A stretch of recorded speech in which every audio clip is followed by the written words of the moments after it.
విశాఖపట్నం మధురవాడలో social welfare hostel AP సాంఘిక సంక్షేమ శాఖ మంత్రి డోలా బాల వీరాంజనేయ స్వామి సందర్శించారు. హాస్టల్ పరిస్థితులను వార్డెన్లు బ్రహ్మానందం, రమేష్లను అడిగి తెలుసుకున్నారు.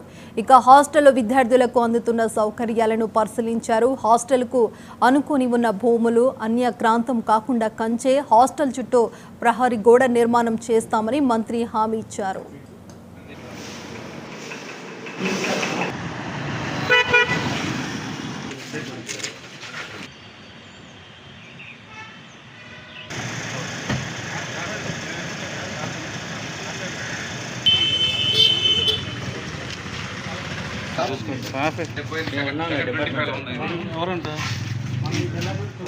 ఇక్కడ ఈ సాంఘిక సంక్షేమ శాఖకు సంబంధించి 3 హాస్టల్ ఉంటే ఒకటి డెలాబరేట్ కండిషన్ లో ఉందని చెప్పేసి, అదేవిధంగా ప్రీ మెట్రిక్ బాయ్స్ కి ఒక 31 lakhs, ఈ పోస్ట్ మెట్రిక్ బాయ్స్ కి ఒక 21 lakhs రెనోవేషన్ అండ్ రిపేర్స్ కోసం ఇవ్వడం కూడా జరిగింది, 52 లక్షలు.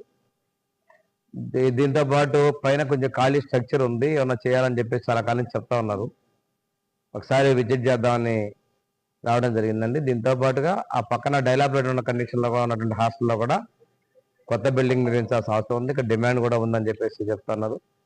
ఎమ్మెల్యే గారు గంటా శ్రీనివాసరావు గారితో కూడా డిస్కస్ చేసి దీనికి అభివృద్ధికి చర్యలు తీసుకోవడం జరుగుతుంది. రిపేర్మెంట్స్ కూడా పూర్తి స్థాయిలో కొత్తదనం వచ్చే విధంగా రీకన్స్ట్రక్షన్, రిపేర్స్ వర్క్ చేయమని చెప్పేసి అధికారులు చెప్పడం జరిగింది. అవసరమైతే ఇంకా కొంచెం నిధులైనా ఇచ్చి పూర్తి స్థాయిలో రిపేర్లు చేసే విధంగా చర్యలు తీసుకుంటామండి. దీంతో పాటు ఇవాళ డిఎస్సి కూడా ఫ్రీ డిఎస్సి ఇస్తున్నాం ఎస్సీ ఎస్టీ విద్యార్థులకి. సీతం మనం పోయింది అక్కడ ద్వారకా నగర్లో జరుగుతున్నటువంటి మన ప్రభుత్వం రాసినటువంటి డిఎస్సి కోచింగ్ సెంటర్ కూడా విజిట్ చేయడం జరిగింది. అక్కడ కూడా వాళ్ళకి మెటీరియల్ డిస్ట్రిబ్యూషన్ చేయడం జరిగింది. విద్యార్థులు కూడా మంచిగా వాళ్ళ ఇస్తున్నటువంటి కంటెంట్, సబ్జెక్ట్స్, లోపాలు 1-2 లోపాలు కూడా